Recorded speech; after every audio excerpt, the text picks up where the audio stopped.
Wah, lagi grebek farm ikan mana lagi nih Irfan? Kayaknya Doi ngebet banget nih sama ikan kecil warna-warni ini, Bos. Ikan cantik ini namanya glowfish, Bos. Sesuai namanya, emang ikan ini glowing banget, tanpa skincare ya, Bos. Makanya nggak heran, ikan ini banyak jadi ikan peliharaan netizen. Cuannya juga ngeri banget nih, Bos, bisa sampai ratusan juta. Anak muda dari desa Canggu Kediri ini berani beda dari bisnis keluarganya. Doi lebih memilih berbisnis ikan hias, Bos. Padahal keluarganya sudah lama berbisnis ikan konsumsi. Wah, berani tampil beda ya. Gaskeun, Bos. Halo Bos, selamat datang di desaku. Di sini adalah sentra budidaya pembenihan ikan air tawar. Tapi aku anak muda, pastinya berani beda daripada yang lain. Aku pembudidaya ikan hias. Penasaran? Tetap di Cuan Bos.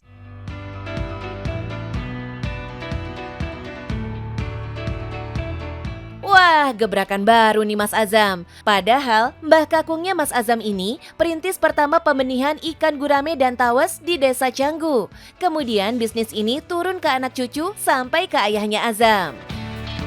Saat di generasi keempatnya, Mas Azam malah memilih jadi peternak ikan hias, Bos. Kok bisa, Mas, lebih memilih beternak ikan hias daripada ikan konsumsi? Pembenihan ikan konsumsi itu kan pemasarannya itu tergantung musiman. Nah, saya melihat peluang ikan hias itu sepanjang tahun itu laku. Nah, enaknya seperti itu. Setelah itu saya tekuni yang awalnya kolam di belakang rumah, sampai sekarang sudah bisa mempunyai 45 kolam. Nah, 45 kolam ini saya tempuh dari 2018 sampai sekarang. Gila. Berarti cuan banget nih sampai bisa menambah kolam ikan. Hihi.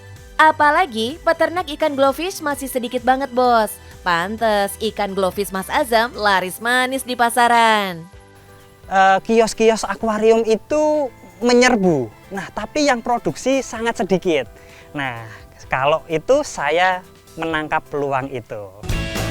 Dalam sebulan, Mas Azam bisa menjual lebih dari 50.000 ekor ikan glowfishnya. Dengan harga per ekornya mulai dari 700 sampai 3.000 rupiah. Murah banget. Jadi kepo nih sama omset penjualan ikan hiasnya. Boleh dibisikin nggak omsetnya, Mas? Berapa? Maaf ya, sebut omset. Rata-rata itu 120 juta per bulan. Wadidaw, cuan ratusan juta dari jualan ikan hias nih, Bos. Mantul banget, tinggal di desa rezeki kota. Ikan hias ini emang laris manis banget sejak 2020 lalu, Bos. Banyak penggemar ikan hias yang mencari ikan ini untuk dijadikan koleksi. For your info nih, Bos, aslinya glowfish ini adalah ikan hasil rekayasa genetik para peneliti Singapura yang menggunakan gen ubur-ubur di dalam tubuhnya. Tujuan rekayasa ikan ini digunakan sebagai indikator pencemaran air bagi para peneliti, Bos. Jika ikannya berubah warna, berarti perairannya tercemar. Hebat ya si glowfish ini. Sekarang si cantik glowfish ini malah dicari para pehobis. Soalnya warnanya lucu-lucu banget ya, Bos. Bikin mata adem liatnya. Ditambah ikan ini juga punya sifat friendly. Jadi cocok disandingkan dengan beberapa jenis ikan dalam akuarium. Tapi hati-hati ya, Bos. Ada penjual nakal yang menjual ikan glowfish palsu. Ikan glowfish palsu biasanya ikan glassfish yang disuntik pewarna ke badannya. Waduh. Selain suntikan, ada juga ikan glowfish dari proses penggemukan instan yang bikin ikan kelihatan besar, Bos. Terus gimana nih Mas Azam cara memilih ikan glowfish yang benar? Halo Bos, ini lagi proses sortir ikan glowfish tetranya. Ini kami besarkan selama 2-3 bulan dan pastinya tidak instan dong. Kenapa? Kalau instan seperti ayam broiler. Usianya muda tapi tumbuhnya besar. Itu malah bahaya. Kenapa? bisa-bisa ikannya nanti mengempis. Jadi kalau instan nanti bisa-bisa ikannya itu kekebalannya buruk. Nah, seperti itu. Meski di awal merintisnya, Mas Azam mengaku rada kesulitan juga bos buat breeding si ikan glowfish ini. Ya awalnya dulu waktu pertama kali breeding itu susah banget, tapi sampai ke sini itu lama-lama dipelajari, ternyata kalau tahu caranya sangat mudah. Caranya itu kalau kami itu di proses breedingnya, pilih indukan yang memang benar-benar usia matang. Kalau kami itu usianya 8 bulan. Kolam pembesarannya itu memang harus disetting sedemikian rupa dengan alam bebas. Wah, pantes aja nggak kaleng-kaleng bos ikannya. Budidayanya nggak ngasal nih, soal perawatannya juga gampang bos. Dari cara Mas Azam memulai budidaya ini, kelihatan ya bos, kalau perawatannya nggak jauh beda. Suhu harus sesuai dengan alam asli, dan tentunya kudu teratur kasih pakan. Lebih oke lagi, Mas Azam sampai kepikiran bikin edu wisata ikan hias di kampungnya.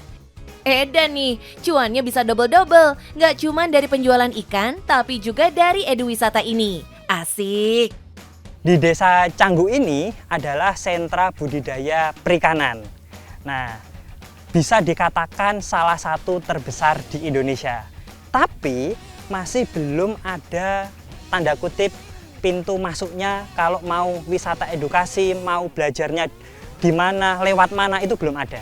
Kami membuka bagaimana orang-orang bisa belajar, bisa berkunjung, itu langsung ke pabrik ikan hiasnya.